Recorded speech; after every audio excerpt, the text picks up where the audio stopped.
Siapa yang membaca soal? Silakan.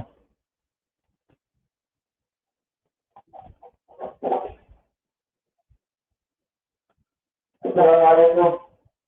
Assalamualaikum warahmatullahi seorang karyawan juga berkarya di sebuah perusahaan yang bertahun-tahun. Waktu itu kami mulai sibuk agak dulu sudah sebelum sampai jam siang. Karena saya ingin melaksanakan sholat duha. Bagaimana cara melakukan sholat waktu terbaik? Saya bisa melaksanakan waktu sholat duha. Syukur saya dengar.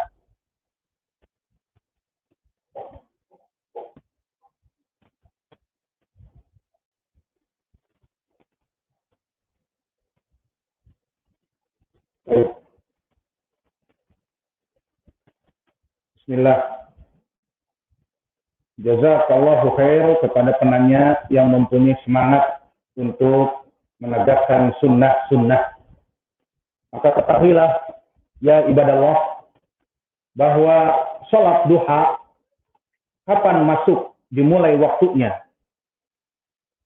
Karena dia termasuk dari ibadah sholat yang masuk kepada keumuman ayat inna sholata kanat alal mu'minin kitaban mauquta. Sungguhnya salat itu dijadikan kewajibannya bagi kaum mukminin kitaban mauquta, maknanya waktu-waktunya itu tertentu. Tidak sembarangan. Maka salat duha ada waktu tertentu. Tidak maknanya Hudzaifah bangun malam jam 3 mau adzan awal juga. Kemudian dia salat 2 rakaat. Pas saya tanya, salat apa wahai Hudzaifah? Salat duha. Nah, cocok apa tidak? Tidak. Kenapa? Inna salata kanat alal mu'minin kitaban mauquta. Sesungguhnya ibadah salat itu bagi kaum muslimin ada waktu-waktunya. Tidak sembarangan. Maka begitupun waktu duha dimulai dengan naiknya mentari sepenggalahan. Seperti kita setelah salat fajar, kita melaksanakan taklim. Biasanya 1 jam ataupun 1 jam kurang. Nah, kebanyakan waktu syuruk, waktu matahari terbit, kemudian setelah itu dibiarkan beberapa jam ataupun 1 jam ataupun kurang, mulai matahari naik sepenggalahan ataupun 1 tombak. Maka dari situ mulai salat duha. Maka salat duha tidak setelah selesai dari adzan ataupun setelah selesai dari salam, salatul fajar, kemudian salat 2 rakaat. Kenapa? Salat duha. Tidak bisa. Bahkan masuk kepada waktu terlarang ba'dal fajr. Maka salat duha dimulai dari naiknya mentari sepenggalahan. Mentari 1 tombak naik dari atas bumi, itulah waktu. Sampai kapan? Terus sampai masuk waktu pelarangan salat saat matahari di atas kepala kita. Awas, perlu diingat. Berarti batas habisnya apakah sampai salat duhur? Tidak. Lebih eksplisit lagi, sampai adzan duhur itu pun tidak. Kenapa? Karena waktu adzan duhur sudah tergelincir matahari kepada waktu barat. Belum di tengah-tengah lagi, bukan di tengah-tengah lagi, tapi tergelincir. Nah, di saat larangan kita sholat sebelum duhur, maka ada larangan sholat sebelum adzan duhur itu. Karena apa? Karena di situ waktu di atas tengah-tengah. Matahari di atas tengah-tengah. Tidak ke barat, sudah juga keluar dari timur. Kan matahari terbit dari timur. Maka terus berjalan pas di tengah-tengah poros bumi, maka di sini waktu terlarang. Dan ini bukan waktu duhur. Waktu duhur adalah setelah tergelincir kepada waktu barat. Maka di sini tidak boleh seseorang sholat di saat menjelang matahari tergelincir, maknanya di saat di tengah-tengah, karena waktu dari korni syaitan yang masuk larangannya, sehingga waktu sholat duha mulai dari matahari sepenggalahan sampai kepada waktu pas di tengah-tengah poros bumi, misalnya kita ambil jam 12. Maka jam 12 itu waktu terlarang. Setelah itu barulah 12.20 adzan, maknanya 20 menit setelah tergelincir dari waktu pertengahan itu boleh waktu sholat zuhur. Karena masuk waktu adzan. Paham ya? Berarti sholat duha, kalau kita hitung misalnya dengan jam, mulai dari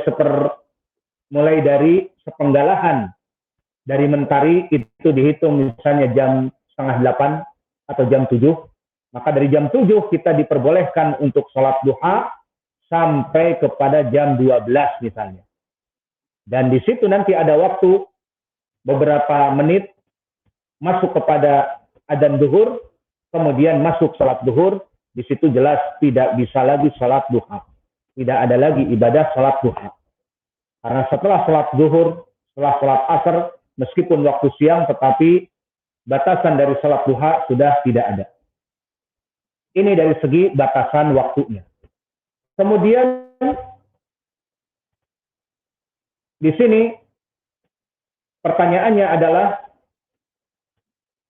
bagaimana dia akan melaksanakan sholat duha padahal keluar dari istirahatnya jam 11.30 sampai jam 1, berarti 1 jam setengah.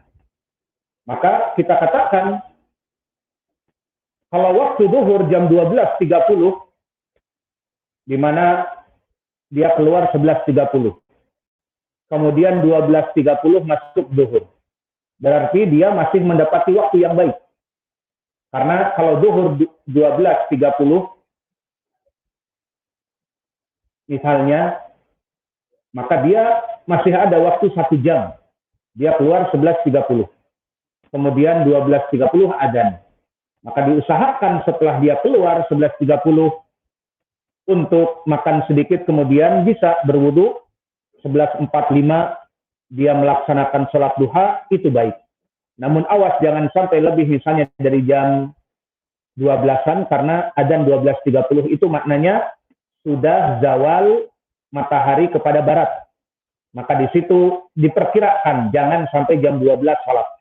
Karena jam 12 sholat di saat matahari pas di tengah-tengah. Sehingga kesimpulannya masih ada waktu untuk saudara kita untuk sholat jam 11.30 sampai kepada jam 12. Maka dipergunakan waktu ini.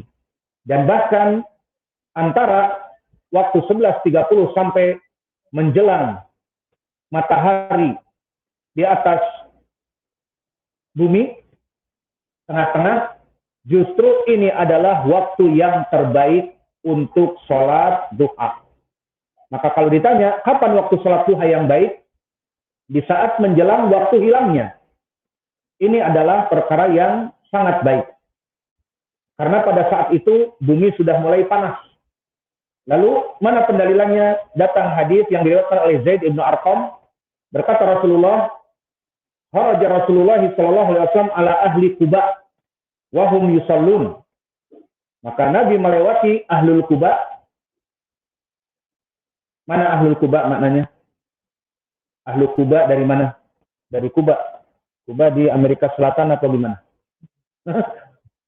Mana makna ahlul Quba? Ada namanya Masjid Quba.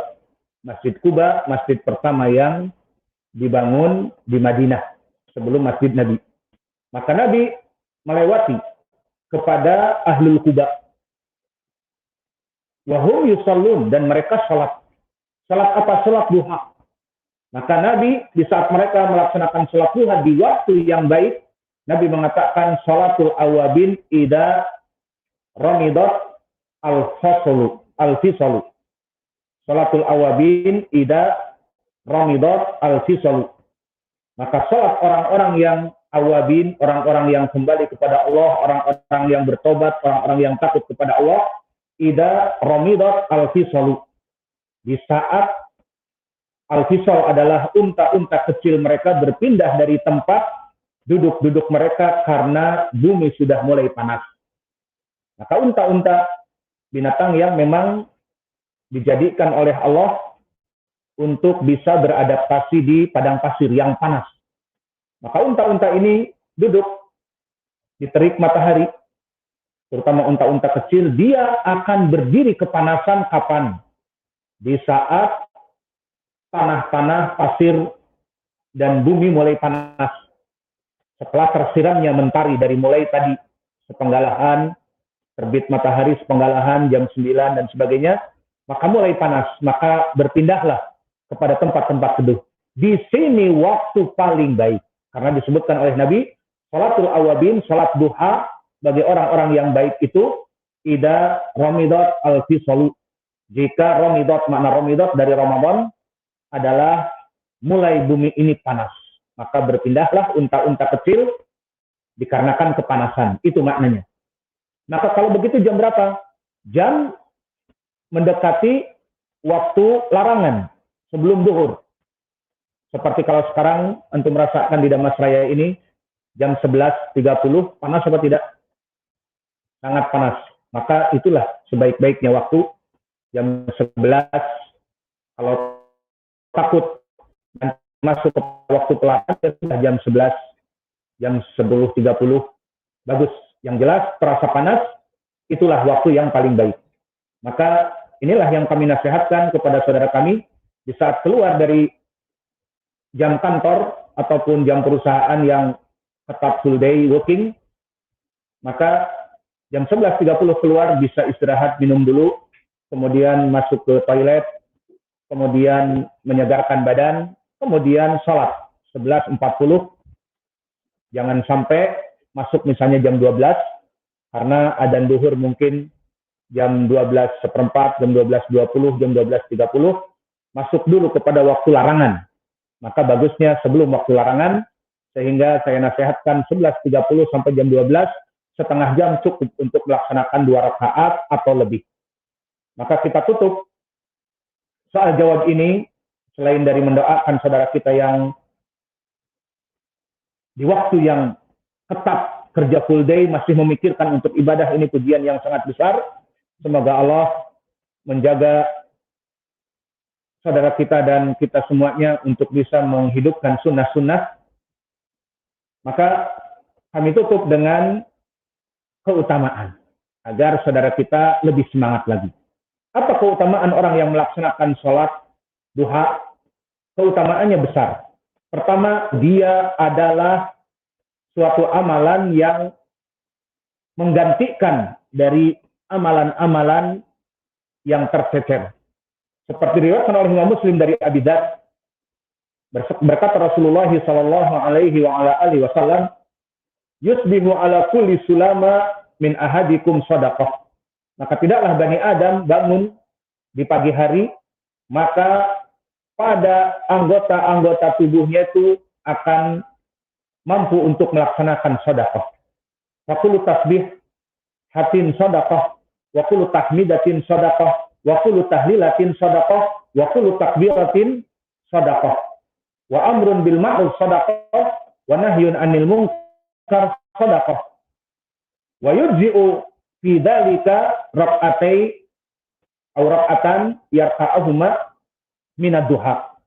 Maka dicatat oleh Allah bahwa Bani Adam itu mulai dari waktu pagi mampu dia untuk mengumpulkan sedekah.